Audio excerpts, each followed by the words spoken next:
आपके साथ पाकिस्तान के मामलात, पाकिस्तान के इश्यूज़ हम डिस्कस कर रहे हैं। किस तरीके से प्रोपेगेंडा करके बर्बाद करने की कोशिश की जा रही है, नाम पर स्टिग्मा लगाने की कोशिश की जा रही है, और इस आड़ में बहुत सारे लोग वारदातें भी कर रहे हैं।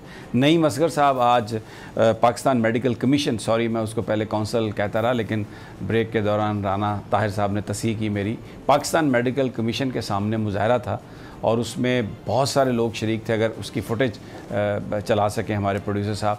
तो नईम, ये बताओ कि वहाँ पर आपने जो मामला देखा, क्योंकि आपने जो मेरे से बात की कि ये एक बड़ा स्कैम है, जिसने इम्तिहान लिया MCAT का, जैसे उसको ठेके दिए गए इस इम्तिहान लेने के, और फिर ये अरबों रुपए की करप्शन की कहानी लगती है। पहले तो ज़रा बताइए कि ये सारा ठेका कैसे हुआ, इम्तिहान कैसे हुआ, फिर हम मुतालबात की तरफ भी आते हैं।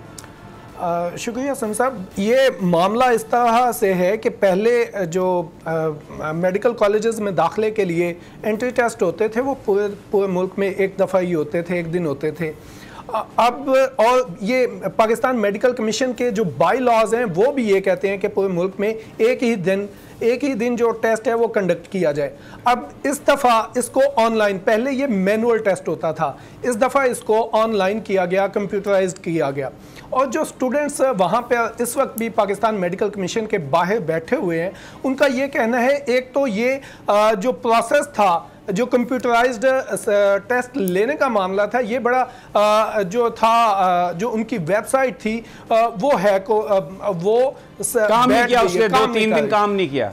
अब उनका ये कहना है कि ये 6,000 पे फीस ली जा रही है पर स्टूडेंट और 2 लाख बच्चा टेस्ट दे रहे हैं। तो अगर इसको मल्टीप्लाई किया जाए तो ये 1 अरब 20 करोड़ रुपया बनता है। और ये एक कंपनी, ये स्टूडेंट्स का ये कहना है, अभी हम इसके ऊपर मजीद इन्वेस्टिगेट भी कर रहे हैं कि ये कंपनी मनपसंद अफराद को दी गई, मनपसंद अफराद को पैसे बनाने की इजाज़त दी गई और उसके बाद ये ऑनलाइन टेस्ट करवाया गया, जिसमें उनका ये कहना है कि ये जो जिस दिन इस जो बिड था, बिड के लिए ऐड आया, उस ऐड के कुछ दिन के बाद ये कंपनी रजिस्टर होती है।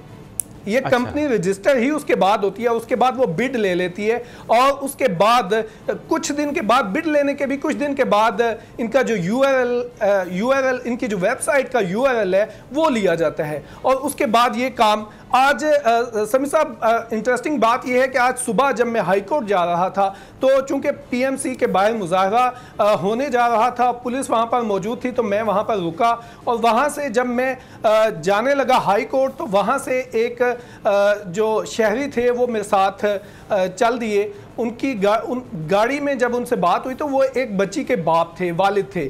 उन्होंने मुझे कहा कि हम कनाडा से आए हैं बच्ची के मेडिकल में एडमिशन के लिए और यहाँ पर ये हाल है कि हमने फीस दे दी है और उसके बाद वो जो वेबसाइट है वो काम ही नहीं कर रही।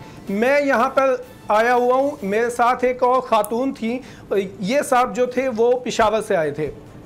एक और ख़ातून, उन्होंने बताया कि वो लाहौर से आई हैं और वो रात को यहीं पर थीं सिर्फ अपने बच्चे के एडमिशन के लिए, मतलब उन्होंने एडमिशन करवाया हुआ है। अब उनकी जो ये वेबसाइट है काम नहीं कर रही, जिसकी वजह से उन्हें समझ नहीं आ रही कि वो कहाँ पे जाएं, उनका साल ज़ाया हो रहा है। और ये साहब ये कह रहे थे कि मैं तो अपनी बच्ची को लेके, मतलब हम लोग चले जाएंगे यहाँ से कनाडा से, हम तो समझ के आए थे। ये मैं आपने बात कही है, प्राइम मिनिस्टर जो है वो इंसेंटिव दे रहे हैं बाहर से लोगों को यहाँ पे लाने के लिए। रोशन डिजिटल अकाउंट्स खोले गए, 1 विंडो ऑपरेशन किया गया, कंस्ट्रक्शन पे रियायत दी गई ताकि जो बाहर रहने वाले पाकिस्तानी हैं वो इधर आ सकें, उनको वोट के राइट मिले। लेकिन यहाँ पर जो लोग वारदाती हैं, साबिर शाह, आप देखें इश्तिहार छपता है तो उसके बाद कंपनी फॉर्म की जाती है, पता नहीं उसको एक्सपीरियंस है, तजुर्बा है, नहीं है, और फिर URL जो है वो उसका लिया जाता है और फिर उसके बाद वो कंपनी काम नहीं करती और बाहर से आने वाले लोग वहाँ से बैठ के जा रहे हैं। तो ये तो बहुत बड़ी दिहाड़ी लगाने की कोशिश की जा रही है मुबैना तौर पर। साबिर शाह साहब, इस मुल्क में बड़ा डाकू है, बड़ा जालिम डाकू है, जिसके इक़्तिदार के ऐवानों तक राब्ते हैं, हुकूमत कोई भी हो, इनका बस नहीं चलता और ऐसा होगा आप देखेंगे। ये कब्रों पर टैक्स लगाएंगे, कब्रों पर। ये ऐसे डाकू हैं, इन्हें नहीं पता कि वो माँ बाप जिनका विजन था, उनके बच्चों ने मैट्रिक या O-लेवल्स में अच्छे नंबर लिए, A-लेवल्स या FSC में बहुत अच्छे नंबर लिए, सारे दिन रात पढ़ाई की, 5 साल MBBS के वो पढ़ के पागल हो गए। उसके बाद उन पर फिर टेस्ट टेस्ट पे टेस्ट लगा दिया गया, उसमें भी 6000 फीस लगा देगी।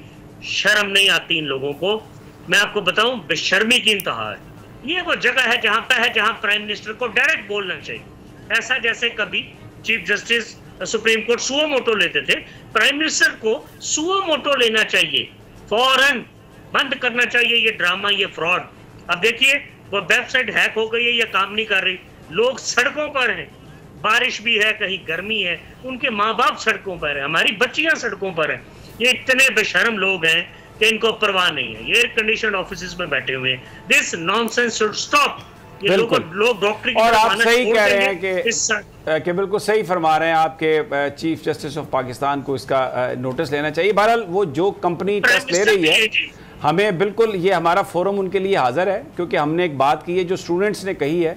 हमारा मकसद किसी की इज्जत उछालना नहीं, अगर वो उनका कोई मौक़िफ़ है, वो कोई बात करना चाहते हैं तो ये हमारा फोरम उनके लिए हाजिर है। लेकिन खुदा के लिए चीफ जस्टिस साहब, सुओ मोटो आप ले लें इस पर। ये हज़ारों स्टूडेंट्स का मामला है और बाहर से आने वाले जो पाकिस्तानी हैं वो भी इसमें शामिल हैं। इस मुल्क की साख, इज़्ज़त और हमारे फ्यूचर का मामला है, इस पर ज़रूर आप सुओ मोटो लें।